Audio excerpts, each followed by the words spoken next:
Welcome to the workshop for the bias-free decision-making in the probation department. My name is Selma Safadine. I'm the criminal justice section attorney for the American Bar Association.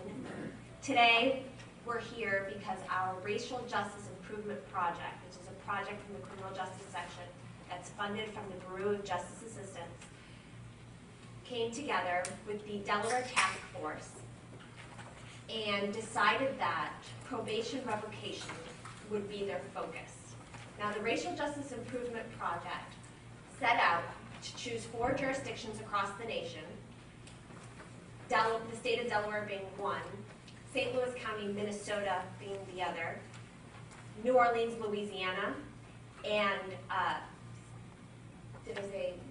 Brooklyn, New York. Those 4 jurisdictions each were to form a task force to identify racial disparity in their jurisdiction, accumulate data to further explain that disparity, and then come together as a community to implement reform to decrease or eliminate that disparity. Each of the 4 jurisdictions chose a different focus, and Delaware, like I said, their focus is probation revocation. Now, Delaware is particularly interesting for us because Delaware has also done their own initiatives in regards to racial justice and bias-free decision-making. And Justice Ridgely, who's here today, will speak to you in that regard. But basically, the task force for Delaware came together and said, we'd like, as our first stop on this mission of bias-free decision-making in the criminal justice system, is to train our probation department supervisors on what it means to make bias-free decision-making and how to identify when our decisions are coupled with bias. Wayne McKenzie, who is our faculty presenter here today, is the general counsel for the New York City Probation Department. He also is the former director of the Racial Justice Initiative for VERA in New York City, and he is our advisory board committee member for the Racial Justice Improvement Project, and also serves as the co-chair of our Race and Justice Diversity Committee of the American Bar Association. Edwin Burnett, who's also going to help facilitate this conference today, is also a chair of that same committee, the Race and Diversity Committee for the American Bar Association, and he also serves as an advisory board for our Racial Justice Improvement Project. Ed Burnett was a public defender in Delaware in Cooks County, Delaware, for 19 years before he served this country. Chicago. Oh, what did I say? Delaware? Sorry, excuse me. Chicago for 19 years, Cooks County, and he served our country for 22 years as well. Ed Burnett also does a lot of different initiatives, and both Ed and Wayne have both been very, very, very prevalent in ensuring cultural competency across the nation through conducting training such as this one.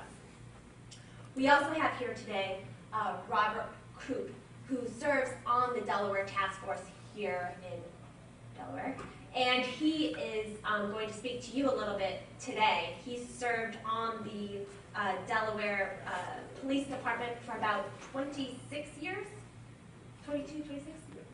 And he's here today to speak to you all in regards to the law enforcement cooperation with this project and on the task force. We also have Justice Ridgely here today, who serves on the Delaware Supreme Court, and he is a justice that is extremely, extremely involved in these racial justice issues, most particularly with bias-free decision-making, and he'll talk to you today about those endeavors. And we have Kurt Shockley as well, who's here today, and he really doesn't need too much of an introduction. He is the head of probation and a large part of why you're here today. So I'm going to hand it over to Kurt, and Kurt will say a few words, and then we can get started. Thank you, Selma, and welcome everyone to today's training workshop. And I'd just like to say another thank you to the ABA for all the work that they put into bringing this to us in Delaware today, and also thank you to the Racial Justice Improvement Project for everything that they've done. And I just wanted to say a few words about how I became involved in the task force and talk about some of the things that we've been working on. Back in October, I was asked by Commissioner Danberg to attend the Racial Justice Improvement Project Task Force meeting at the Supreme Court. And it was at this meeting that I learned that they were interested in looking at probation revocations. And specifically, they were wanting to look at all the violation reports and have them broken down by race and by level. So, with the help of Chris Seco, actually a lot of help from Chris Seco, we pulled together 3 months worth of data regarding violation reports. And we crunched the numbers, we took them back, and the numbers were encouraging. And we took them back to the next task force meeting. And I think the task force was equally as pleased with what the outcome was. But they said, let's take a little deeper look. Let's look a little bit more in depth. So we went back, Chris and I went back, and we pulled another 6 months worth of data. So now you're talking about 9 months worth of violation reports. And Chris, if I'm not mistaken, it was about 5,000 reports that we actually looked at. And we broke them down by race and by level. And what the outcome, what we found, was that there was a 4% increase in the number of violation reports that were written on black offenders in comparison to the percentage of black offenders that were actually on probation. So a 4% increase is what we were talking about. And statistically, I think that's pretty minimal, but it also tells us that we have room for improvement. There's a 4%. And if the goal was to be at 0%, then we've got things that we maybe can do to help us reach that goal. And that's kind of why we're here today. And so the task force, we identified some areas, some ideas that we thought we could talk about, and things that we could do. One of the things that we identified that we've already accomplished is in our professional conduct policy, which I know you guys just recently got a copy of, we included bias-free decision-making language in that policy. So that's already been done. The second thing we worked on was bringing this training to you today. And again, we wouldn't have been able to pull it off in such a quick time if it wasn't for Salma and your efforts to bring this to us. So, but we're here today for that. Another thing that we're working on in the future is to actually incorporate in our BOTC academies a module concerning bias-free decision-making. So that way all new officers that come on board get a piece of bias-free decision-making and what skills that it takes to accomplish that. And in the future, some of the long-range goals that we're looking at, we're talking with Delgis, and they're going to work with a system that will enable us to look at these numbers more quickly and gather the information that we're looking for. We're also looking to talk with our tax folks about a way of maybe in the violation report having a tab that actually identifies the graduated sanctions that probation officers actually utilize prior to submitting a violation report. And I think that's really good information. It's good from a management standpoint. It'll also be good from a course perspective. So those are things that we've worked on and that we're going to continue to work on. But like I said, thank you to the ABA for bringing this training today. I think everyone, is going to be some really good information. I encourage you just to sit back and enjoy the training, participate. The training, it's geared directly for probation patrol in Delaware. It's not aimed at any one person or any race. It's really just to raise our awareness, to educate us more in the area of bias-free decision. And with that, I'm going to turn it over to Justice Ridgely, who is the chair of Delaware's Racial Justice Improvement Project Task Force. It's my pleasure to welcome everyone here to this program, which is sponsored by the Racial Justice Task Force in Delaware, with assistance, financial and technical assistance from the American Bar Association Criminal Justice Section. We do have with us Professor Cynthia Jones, who is the project director for the ABA initiative, which, as you heard earlier from Selma, is focusing in only 4 jurisdictions, and we're the only state involved. I also want to thank you, Director Shockley, for all of your hard work on this project, and thank each one of you for all the hard work that you do in probation and parole. I was a Superior Court judge for almost 20 years, the last 14 as the president judge. And here in Kent County, if it was 9 a.m., I was meeting with one of you. We had Operation Safe Streets, which advocate youth returns every morning. So that's how I knew where I was in the right place and on time and on schedule, because you were there. And I'm well aware of the challenges that each of you face in the work that you do and the importance of the work that you do to assist the courts. Because you, more than anyone else, are out there monitoring compliance with court orders, enforcing court orders, and rehabilitating offenders. The dangers of the work, of course, I'm aware of that as well. I was talking to Kurt earlier this morning about the Derek Smallwood case. That was one of the last cases that I tried in Kent County. It was an attempted murder charge where Officer Doug Watts and Patrolman David Spicer, the Dover Police, were engaged in a shootout with Derek Smallwood, and fortunately all survived. But it is dangerous work. The bias-free decision-making concept, when we were talking about this at the task force level, we were focused on initially our Declaration of Leading Practices, which the Delaware Criminal Justice Council unanimously endorsed in April of last year. That's in the packet of information you have. And it's just one more example of the leadership role that Delaware can take and has taken in addressing this very important topic.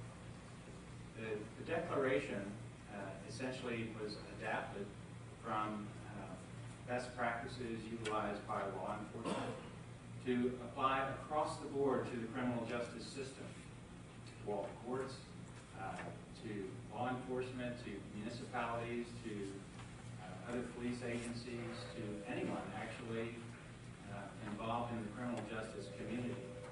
And what's particularly unique about this declaration, I believe, is that it's adopted by the Criminal Justice Council, and it has a provision in there that anyone who seeks funding from the Criminal Justice Council has some incentive. If a court, an agency, or a police department certifies compliance with these leading practices, it will receive a preference in funding over any applicant that does not. So there is now a financial incentive for all involved in the criminal justice community to focus on these best practices, and one of them is bias-free decision-making. When I talked to Commissioner Danberg about the opportunity for the Department of Correction to be involved in this effort, he welcomed the opportunity. It wasn't our intent to ambush Kurt when he came to the meeting, but it was one where the background that we were looking at is discretion points. Much as when a police officer has a discretion point on whether to pull someone over, on make a traffic stop, what are the factors that apply in there, and how can we ensure that there is a bias-free decision being made? Well, why is this important? There is an article that struck me by a prosecutor, Robert M. A. Johnson, who chaired the criminal justice section for a period of time, titled Racial Bias in the Criminal Justice System and Why We Should Care. He refers to a 1995 Gallup poll. 50% of Black Americans said the criminal justice system is biased against them. And he said that in that poll. More than 2/3 of Black Americans in the poll said police racism against blacks is common across the country. And more than 52% of whites agreed. Police, prosecutors, correction officials across the country often deny the existence of bias and see no need for change, but there's two flaws in that conclusion. First, bias may not be as apparent to them as to persons of color. And second, whether bias is real or not, we must change the perception that it exists. Why? The answer is quite simple. Lack of trust undermines the criminal justice system, the courts, the work all of us do, and the rule of law. Witnesses may not testify, citizens may not cooperate, juries may not convict, and there can be controversial acquittals. And as the American Bar Association's Kennedy Commission recognized, even a perception of unfairness may itself, quote, lead to crime, disrespect for the law, and even a willingness to nullify or subvert the law. What to do? Well, let's face the issue. The Delaware Supreme Court and the Criminal Justice Council in 2007 hosted a two-day summit on racial and ethnic fairness. We focused on a path forward and strategies to improve racial and ethnic fairness and perception of it in our criminal and juvenile justice system. More than 70 criminal justice and community leaders attended in Delaware. We had presentations and breakout discussions. Chief Justice Steele was there. Lieutenant Governor Carney was there. Brooklyn District Attorney Joe Hines spoke on achieving racial and ethnic fairness, a moral imperative for the criminal justice system.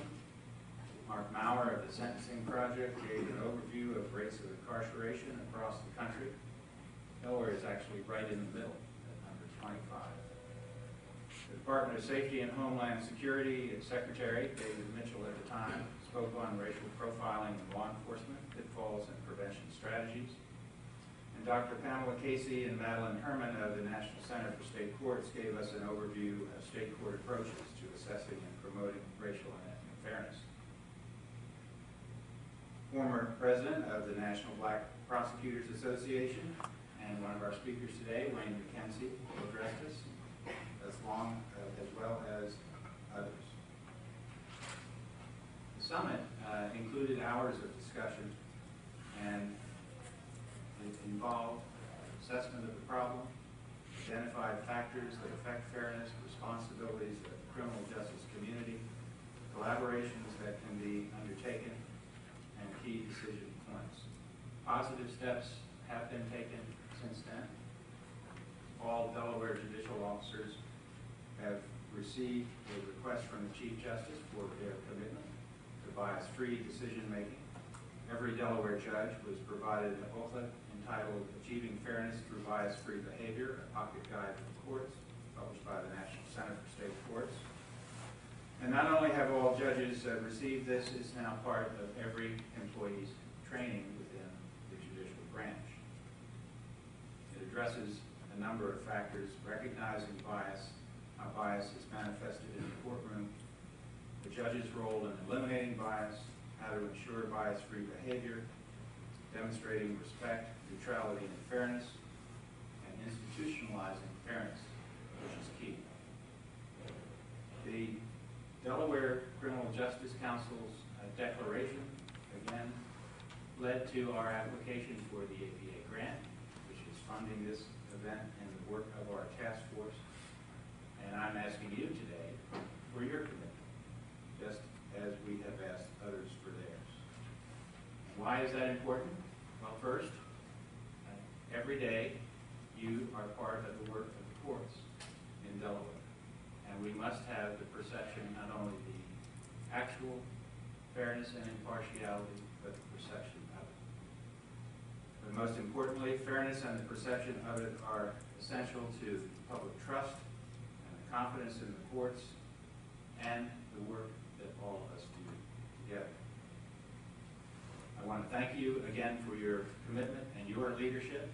Delaware is truly out front in this area, and you're now part of that. I hope you enjoy the session. Good morning. Hi, I'm Rob Coop with the Delaware State Police. Like many of you, went to a panel with a lot of attorneys. One of our own justices get a little nervous. Justice Ridgely put me at ease because the foundation that he laid in his remarks is also the same the same point that I want to drive home. Recently in our training academy, we just added a new block of training for our recruits, and it's under our umbrella of bias-free policing. And that training is based on the movie Crash, which is a Hollywood movie. Sandra Bullock, Chris Bridges is in it, Matt Dillon, a lot of other Hollywood stars. And I had a chance to review the curriculum over the weekend. I took home a copy of the movie, made my family sit down and watch it with me. And any of you who have seen the movie, just to put your mind at ease, my children are older, they're 18 and 23. It just happened, if you know. So I told them that there was a teaching lesson, a learning lesson in the movie, give an idea what I was looking for out of the curriculum, and we watched it together, and it was a good experience as far as the topic we're talking about today goes. So if you get a chance to see it, it is definitely worthwhile. But there's one particular scene early in the movie that I wanted to share with you here today, because I think it is representative of what the goal is here today. And in that scene, it's early on, there's two of the characters who come out of a restaurant. And the one character, his name is Anthony, played by Chris Bridges. And the other character is Pete, who is his friend Peter. They come out of the restaurant, they're both black males, and quickly from their dialogue, we learn that this is a predominantly white area of LA. And Anthony asked Peter about the service they just received in this restaurant. And basically he feels that he's been treated differently, that he's been a victim of discrimination. And he acknowledges that even though their waitress was a black female, that she definitely was catering to the white customers more. And he asked, did any of the white customers wait an hour and 32 minutes for a plate of spaghetti? And his friend's like, no, what's your point? And he said, do you know why she didn't wait on us, why she didn't keep after us? He said, because most people believe that black people don't tip. So Peter naturally asked Anthony, well, what did you leave her? He says, nothing, I'm not going to pay for that kind of service. So Peter starts laughing because Anthony just personified the same stereotype that he's complaining about. And I think and then as that scene unfolds, there's more stereotypes to play out. I won't tell you about those because once you go into the movie with that kind of mindset, it's almost ridiculous when you see some of these stereotypes played out on the big screen and you realize that you've heard them. Maybe you believed in some, and you realize how ridiculous it is to do that. But it's also something I think we can consider as law enforcement officers and we can consider today in your training today. And that is, as law enforcement officers, alluding back to the judge's remarks, we try to do everything right. We try to follow the rules. We try to treat everyone fairly. We're impartial with our application of the law, and so on and so on. But even after all that, there's still people out there that have the perception that police officers, law enforcement officers, are prejudiced, are racist, that the system is stacked against minorities and against the poor. So even though we feel that we're doing everything right, and as Kurt said, sometimes the statistics even support that we're doing everything right. Why do some people still have that perception? Is it because of the stereotypes that they have about us? Or are we sometimes, like the characters in the movie, unintentionally playing into those stereotypes, which then supports that perception that they have of us? Together, as leaders, you, all of us in law enforcement, we can make a difference and change the perception that people have of law enforcement. We can help our peers and those that we supervise to recognize when they are playing into one of those stereotypes, or maybe even letting their personal bias affect the decision that they're making. One of the initial steps for the members of this task force was to review policies and training of the Delaware State Police. As the judge talked about the topic of racial profiling. More than a decade ago, law enforcement went under the microscope because that topic came to the forefront. And because of that, our agency, like many other agencies, put policies and training in place to try to make sure that our officers are aware of that and strive for bias-free policing. And what we've done as a group is we've looked at those policies, looked at the training, and talked about what could be brought to our brothers and sisters in probation and parole. And that's what brings you here today, is that we recognize there's benefits in us sharing our policies, our training, with other agencies, because in looking at our own, we're going to make ours better as well, which has also happened because of these discussions. There's changes that we've made, and hopefully, based on the feedback that we get from your experience today, maybe this is training that we bring to a broader law enforcement group within our state. So some examples of that would be much like Kurt talked about how you can track your DOT violators. Obviously, we can track all the traffic stops that we make, and we do that. And every year, that data is brought together. An analyst looks it over and presents that to the executive staff to ensure that our enforcement efforts are reflective of the diverse community that we serve. And we're always looking to see is there any areas that we need to improve in or any areas that we need to be concerned with. We also regularly review our training programs and our policies related to bias-free policing and bias-free decision-making with a goal, as the judge said, to earn the community's trust, because that's when we're most effective, and we all know that. And also with the hope that the community will have a positive perception, not only of our agency, but of all law enforcement community. So with that, I hope that you find today's training beneficial, and together we can continue to work hard to earn the community's trust and also their support. So thank you. Good night.